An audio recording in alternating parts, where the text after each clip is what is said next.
Hello friends, Radhe Radhe. Shri Ramcharitmanas पाठ की बहुत सुंदर चौपाई है, अर्थ के साथ में वर्णन है, बहुत सुंदर है। तो आप लोग अच्छे से सुन भी रहे हैं श्री राम जी का वर्णन।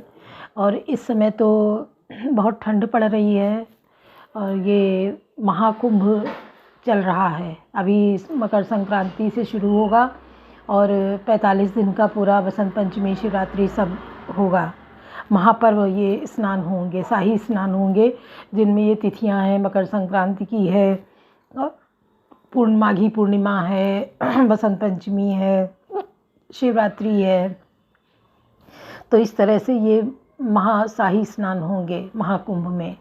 और कोशिश करिए कि कोई न कोई शाही स्नान या पहुँचिए ज़रूर वहाँ स्नान करने के लिए। स्नान करिए, दान करिए। स्नान और दान का इसमें महत्व है, ध्यान का महत्व है इसमें, और कोई पूजा पाठ का नहीं है इसमें। स्नान, दान और ध्यान, इन्हीं 3 चीज़ों का ज़्यादा महत्व है कि आप वहाँ जाइए, संगम पे स्नान करिए और ध्यान करिए, फिर दान करिए वहाँ लोगों में। फल का, कपड़े का, अनाज का, कोई भी आप दान कर सकते हैं। तो जाइए और प्लान करके जाइए कि हम कैसे जाएंगे। ग्रुप में जाएंगे, ज़्यादातर तो ग्रुप में जाइए। और ऐसी गाड़ी करिए कि जो पहले जा चुकी हो, वहाँ ले जा चुका हो ड्राइवर, उसको करिए आप, उस ड्राइवर को ले जाइए साथ में।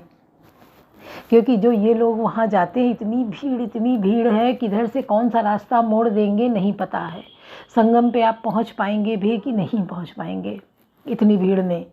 और जो लोग जा चुके होते हैं, 1-2 बार ले जा चुके होते हैं गाड़ियों को, उनको पता होता है कि हम किधर से जाएंगे और सीधे हम जाके संगम पे पहुंच जाएंगे।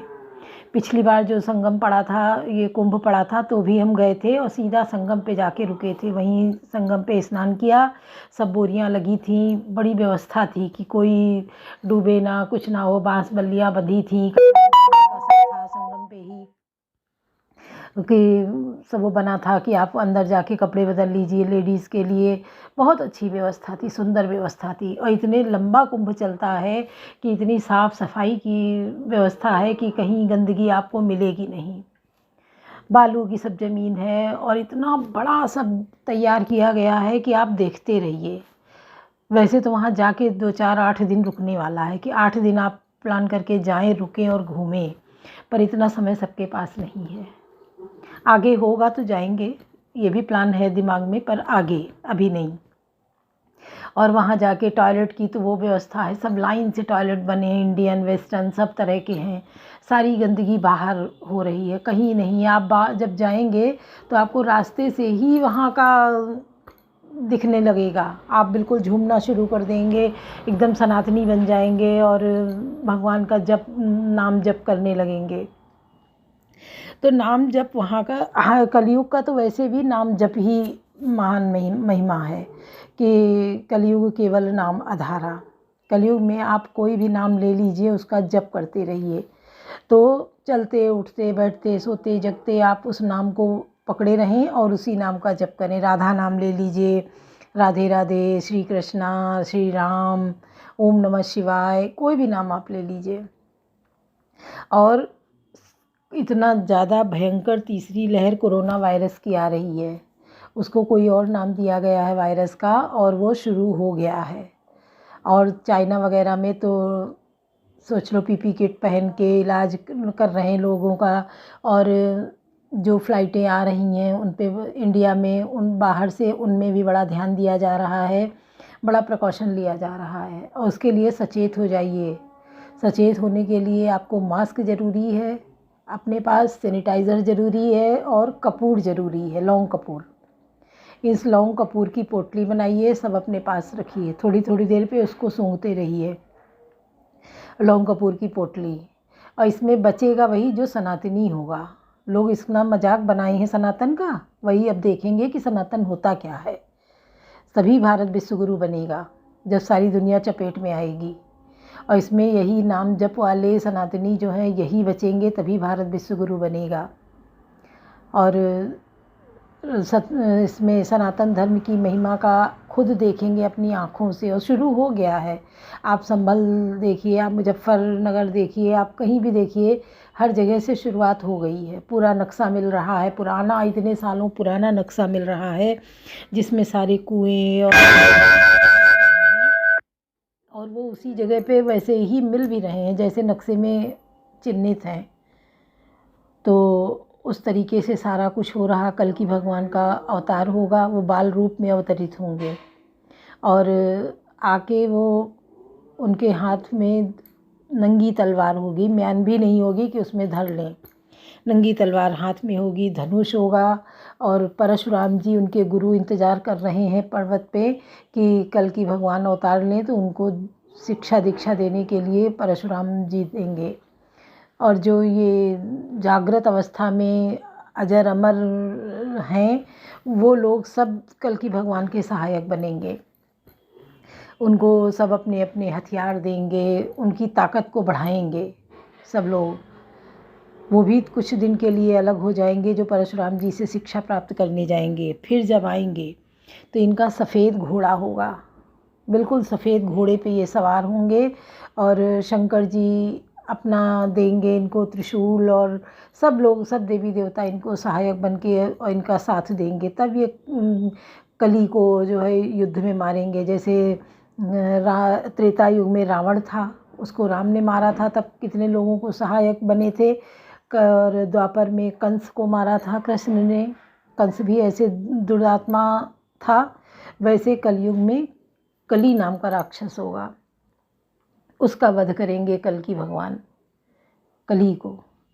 और आप सब लोग इसके लिए तैयार रहिए तो अभी से। और बचेंगे वही जो शुद्ध सनातनी है, जिनका शुद्ध सात्विक खान पान है।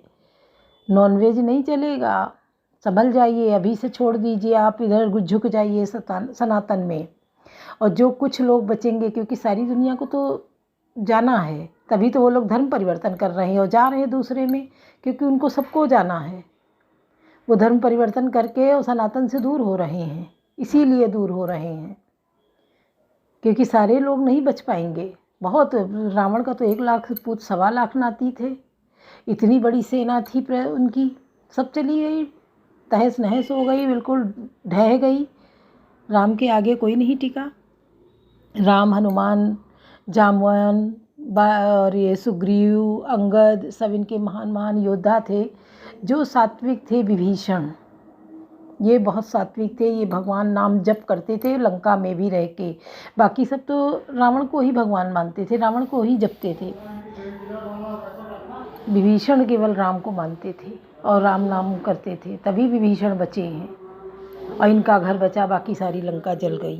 क्योंकि वो सनातनी थे, वो भगवान को जपते थे, भगवान राम नाम का जप करते थे। उन्हीं के घर में तुलसी जी का पेड़ भी मिला था। जब हनुमान जी गए हैं सीता की खोज में, तो वो जब पूरी लंका घूम आए तो उनको कहीं एक विभीषण कर ग्रह नहीं, तो उनको एक विभीषण जी का घर मिला जिसमें तुलसी जी का पेड़ था। और जब वो वहाँ पहुँचे तो हम विभीषण जी उठे थे तो वो राम राम कह सुमिरन की ना, विभीषण जी राम राम कहकर उठे। और तो हनुमान जी समझ गए ये कोई भगवान का भक्त है। तो वो विभीषण जी के पास जाते हैं, सारी बात पूछते हैं। विभीषण जी सारी बात बताते हैं कि सीता जी अशोक वाटिका में हैं, अशोक के पेड़ के नीचे वहीं पे हैं, वहीं मिलेंगी। और बता दिया कि भाई मेरा ठीक नहीं है, वो निशाचरी प्रवृत्ति का है, सारे लोग उसी के उसमें हैं, उसका कहना मानते हैं, जो उसको सही रास्ता बताता है उसी को वो धिक्कार देता है, दुत्कार देता है। तो जो विभीषण ऐसा किए थे तो विभीषण ही एक बचे थे, बाकी बचा कोई नहीं था। वो भी भगवान राम के पास आ गए थे वहाँ से छोड़ के, क्योंकि रावण ने लात मार के भगा दिया था विभीषण को। तो वो राम जी के पास आ गए थे, इधर शामिल हो गए थे आके। तो सुनिए, बहुत सुंदर प्रसंग। कवन सुकाज कठिन जग माही, जो नहीं होए तात तुम पाही। हस निज हृदय विचारे, तजु संशय भजु राम पद। सुन गिरिराज कुमारी, ब्रह्म तब कर बचन मम। कवन सुकाज कठिन जग माही, जो नहीं होए तात तुम पाही। अपने हृदय में ऐसा विचार कर संदेह छोड़ दो, श्री रामचंद्र जी के चरणों को भजो। हे पार्वती, भ्रम रूपी अंधकार के नाश करने के लिए सूर्य की किरणों के समान मेरे वचनों को सुनो। सगुन अगुन नहीं कछु भेदा कामय मुनि पुराण बुद्धि भेदा गुण रूप अलग जो जोई भगत प्रेम बस सगुन सो होई। सगुण और निर्गुण में कुछ भी भेद नहीं है। मुनि पुराण पंडित और वेद सभी ऐसा कहते हैं। जो निर्गुण अरूप निराकार अलग अव्यक्त और अजन्मा है वही भक्तों के प्रेम वह सगुण हो जाता है। जो गुण रहित सगुन सोई कैसे जल हिम उपल बिलग नहीं जैसे तासु जासु नाम भ्रम मेर पतंगा ते किम कहिए विमोह प्रसंगा। जो निर्गुण है वही सगुण कैसे हैं जैसे जल और ओले में भेद नहीं दोनों जल ही है ऐसे ही निर्गुण और सगुण एक ही हैं। जिनका नाम भ्रम रूपी अंधकार के मिटाने के लिए सूर्य है उसके लिए मोह का प्रसंग भी कैसे कहा जा सकता है। राम सच्चिदानंद दिन ऐसा नहीं था मोह निशाल ऐसा सहज प्रकाश रूप भगवाना नहीं था पुण्य विज्ञान बिहाना। श्री रामचंद्र जी सच्चिदानंद स्वरूप सूर्य हैं और वहाँ मोह रूपी रात्रि का लवलेश भी नहीं है। वे स्वभाव से ही प्रकाश रूप और षड्शर्य युक्त भगवान है। वहाँ तो विज्ञान रूपी प्रातःकाल भी नहीं होता। ज्ञान रूपी रात्रि हो तब तो विज्ञान रूपी प्रातःकाल हो। भगवान तो नित्य ज्ञान स्वरूप है। हरस विषाद ज्ञान अज्ञान आजीव धर्म अमित अभिमाना राम ब्रह्म व्यापक जग जाना परमानंद परेश पुराना। हर्ष शोक ज्ञान ज्ञान अहंता और अभिमान ये सब जीव के धर्म है। श्री रामचंद्र जी तो व्यापक ब्रह्म परमानंद स्वरूप पर प्रभु और पुराण स्वरूप है। इस बात को सारा जगत जानता है। कवन तो काज कठिन जग माही जो नहीं हुई तातु तुम पाई। पुरुष प्रसिद्ध प्रकाश निधि प्रकट परावर नाथ रघुकुल मन मम स्वामी सोई कैसी नायो माथ। कवन तो काज कठिन जग माही जो नहीं हुई तातु तुम पाई। जो पुराण पुरुष प्रसिद्ध हैं प्रकाश के भंडार हैं सब रूपों में प्रकट जीव माया और जगत के सबके स्वामी हैं वे ही रघुकुल मणि श्री रामचंद्र जी मेरे स्वामी हैं। ऐसा कहकर शिव जी ने उनको मस्तक नवाया। निज भ्रम नहीं समझाई अज्ञानी प्रभु पर मोधर नहीं जड़ प्राणी जथा गगन घट घन पटल निहारी। जहाँ पे वो भानुकाएँ को बिचारी। ज्ञानी मनुष्य अपने भ्रम को समझते नहीं और वे मूर्ख प्रभु श्री रामचंद्र जी पर उसका आरोप लगा करते हैं। जैसे आकाश में बादलों का पर्दा देखकर को बिचारी ज्ञानी लोग कहते हैं कि बादलों ने सूर्य को ढक लिया। चितो जुलोचन अंगुल लाए प्रकट जुगल ससितई के भाई उमाराम विषय अकस मोहा नवतम भूमि धूरी जिम सोहा। जो मनुष्य आंखों में उंगली लगाकर देखता है उसके लिए तो चंद्रमा प्रकट प्रत्यक्ष है। हे पार्वती श्री रामचंद्र जी के विषय में इस प्रकार मोह की कल्पना करना वैसा नहीं है जैसा आकाश में अंधकार धुएं और धूल का सोना दिखना। आकाश जैसे निर्मल और निर्लेप है उसको कोई मलिन या स्पर्श नहीं कर सकता। इस प्रकार भगवान श्री रामचंद्र जी नित्य निर्मल और निर्लेप है। विषय करण सुर से समेता सकल एकते एक सचेता सब कर परम प्रकाशक जोई राम अनादि अवधपत सोई। विषय इंद्रिया इंद्रियों के देवता और जीवात्मा ये सब एक ही एकाकी सहायता से एक चेतन होते हैं। अर्थात विषयों का प्रकाश इंद्रियों से इंद्रियों का इंद्रियों के देवताओं से और इंद्रिय देवताओं का चेतन जीवात्मा से प्रकाश होता है। इन सब का जो परम प्रकाशक है अर्थात जिससे इन सब का प्रकाश होता है वही अनादि ब्रह्म अयोध्या नरेश श्री रामचंद्र जी हैं। जगत प्रकाश से प्रकाशक रामू मायाधीश ज्ञान गुण धामू जासु सत्यता ते जड़ माया भास सती ओ मोह सहाया।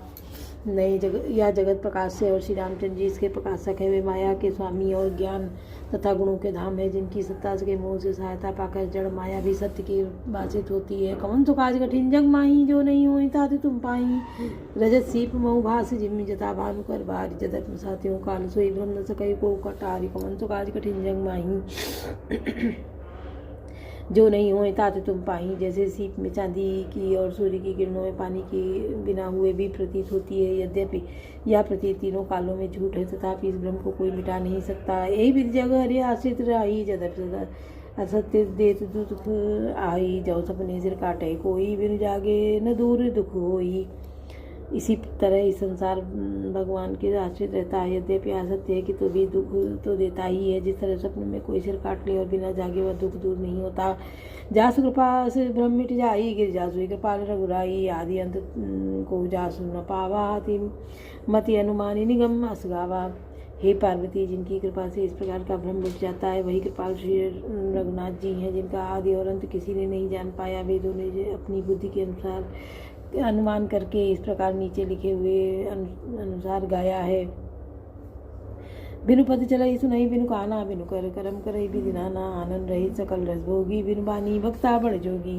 वह ब्रह्म बिना ही पैर के चलता है, बिना ही कान के सुनता है, बिना ही हाथ के नाना प्रकार के कार्य करता है, बिना मुँह जिह्वा के ही सारे छह रसों का आनंद लेता है और बिना ही वाणी के बहुत योग्य वक्ता है। तन बिनु परस नयन बिनु देखा ग्राही ग्रास घ्राण बिनु बास बसेसा असब बांधे अलौकिक करनी महिमा जासु जाई नहीं भरनी। या बिना ही शरीर त्वचा के स्पर्श करता है, बिना ही आँखों के देखता है और बिना ही नाक के सब गंधों को ग्रहण करता है, सूंघता है। उस ब्रह्म की करनी सभी प्रकार से ऐसी अलौकिक है कि जिसकी महिमा कही नहीं जा सकती।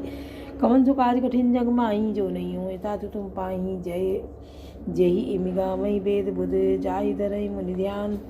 सोई दशरथ सुत भगत हित कौशलपति भगवान। कवन सो काज कठिन जग माही जो नहीं हो तात तुम पाही। जिसका वेद और पंडित इस प्रकार वर्णन करते हैं और मुनि जिसका ध्यान धरते हैं, वही दशरथ नंदन भक्तों के हितकारी अयोध्या के स्वामी भगवान श्री रामचंद्र जी हैं। बोलो सियावर रामचंद्र की जय। पवन सुत हनुमान की जय। लाडले लखन लाल की जय।